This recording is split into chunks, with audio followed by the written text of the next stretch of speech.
All right. Everybody get your asses in here. Pull up a chair and pop a squat. You know what it's time for. It's Sunday Scaries. All right. From 1988, my suggestion for today. Directed by Renny Harlin. A Nightmare on Elm Street, Part 4, The Dream Master. That's right. Now, my gripes for this film, let me get them out of the way immediately. 1, you recast Patricia Arquette with Tuesday Night to play Kristen. It's fine. She didn't have the same gravitas that I felt Patricia Arquette had, but you kill her off in the first 20 minutes. She serves her purpose, and it's fine. It is what it is. Was the studio too cheap to pay Patricia Arquette? Maybe.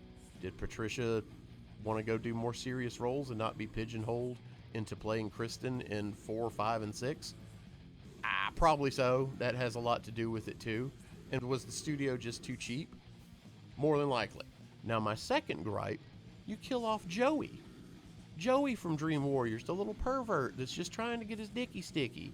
I can't help. I love the little guy. He's funny. But he falls for a naked chick in his waterbed. I can see that happening. I can't really be salty about that. But, you know, you did him dirty. You got us attached to those characters, and you kill them off in the beginning of 4 to build a trauma response and an emotional response. I get it. But the biggest disservice, you killed off Roland Kincaid in the stupidest possible way. That's 3 gripes. You kill off Roland Kincaid by having him get trapped in a junkyard where Freddy was burned and buried after his dog pisses fire on Freddy's grave. Bullshit. Roland would have never fell for that. Fuck off. That's stupid. Now, Kristen's death deeply affects Rick Johnson, played by Andres Jones. That was her boyfriend, and his little sister, played by Lisa Wilcox, Alice. Alice is very timid. She's very, very timid. And she's very reluctant to step up and speak her mind and just be the bad bitch that she can be, right? And she does become a bad bitch. But both of them live with their dad, who is a widower, and he's abusive, he's an alcoholic, and he just doesn't know how to be a father now that his wife's gone, because his wife was really the rock of the family, and you can tell that because the kids are just kind of reluctantly stuck with dad, even though they love him and they want him to be healthy and treat them well. You can tell that there's something definitely off about the relationship. Now, Alice starts to notice that she's picking up some weird habits and senses that her friends had that have all died by Freddy killing them. For example, she starts smoking. Later on, she gets into martial arts. She starts dolling herself up a bit more.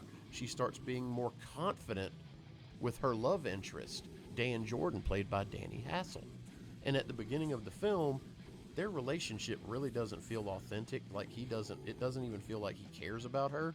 But by the end, their little relationship blossoms, and you start caring for both of them because it sets up Nightmare on Elm Street 5, The Dream Child. But before we get there, Alice has to go on her heroine arc. Not drugs, but she becomes a heroine, a scream queen, one of the baddest bitches in a Nightmare on Elm Street history. She's cool. She starts to, like I said, she gets into martial arts. Why? You'll have to see. This film takes a turn and adds to the lore that you don't quite expect, because Kristen was the leader of the Dream Warriors, per se, and in a way. And it's hinted at by the end of 3 when you see Dream Master. Oh shit, Kristen's going to be the Dream Master. She's going to be the one to ultimately end Freddy.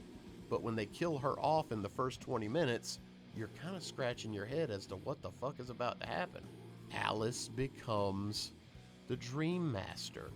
So instead of a team of people from Part 3 that fight Freddy, Alice becomes just that fucking bitch that can do it on her own.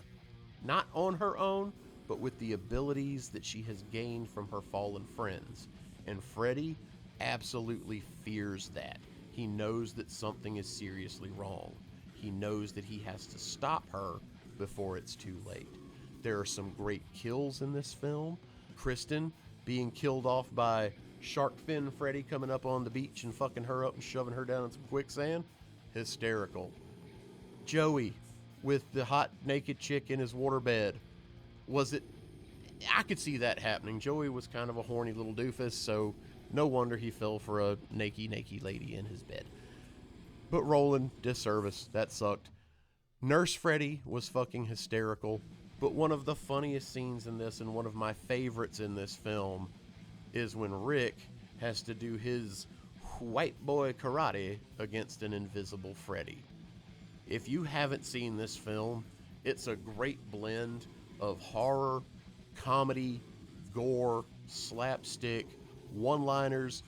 Robert Englund really steps into his own as Freddy Krueger and becomes that character between Dream Warriors, Dream Master, and the Dream Child. They're three of my favorite Nightmare on Elm Street films, and it's obviously why. Freddy kills it, pun intended. So if you haven't seen A Nightmare on Elm Street 4, I suggest you put on Dream Warriors and then roll right into this one so that you can see and feel what I'm talking about when I say you did Dream Warriors characters dirty, but it honestly set up some really cool characters to go into the Dream Master and the Dream Child. After the Dream Child, we'll get there, but let's enjoy the ones that we really enjoy first. So if you haven't seen it, check it out right now. And until I see y'all again with another Sunday Scaries, bye.